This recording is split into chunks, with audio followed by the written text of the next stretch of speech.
So this is an example of a Bayesian network. It's called the Asia model, and this model aims to diagnose the likelihood of three medical conditions: tuberculosis, TB, lung cancer, and bronchitis.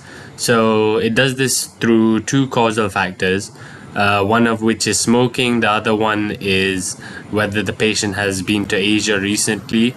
So a causal factor is essentially factors that influence a diagnosis. You can think of climate change having many factors, that's such as burning of fossil fuels, etc. So if we take one of these scenarios, because the scenario right now we've got a Bayesian network with some data that has already been given by some statistics or something by data collection and research. So if we take this first scenario, we know for sure that the patient is complained of shortness of breath. So we can make sure that the data is 100, so 100% that they are experiencing shortness of breath. And if we were to run this, well, it's auto calculate here. Upon calculation, we can see the probability of cancer and tuberculosis increases. So bronchitis has gone up to 83.4%.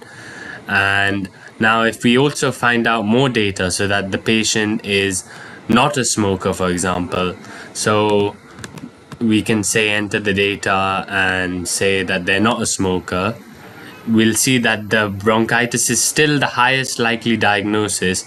However, it's fallen from 83.4% to 75.39%. We also find out now that the patient has visited Asia, so this will be guaranteed yes.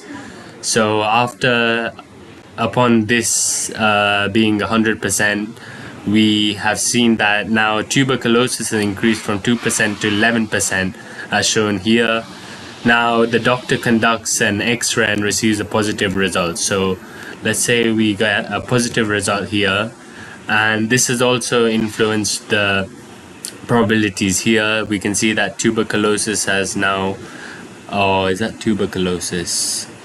Yeah, now rises from 11% to 63.23%, and the belief in bronchitis has fallen. So now it seems that the person is more diagnosed with tuberculosis. At first we would have thought that it's bronchitis, but now it's tuberculosis.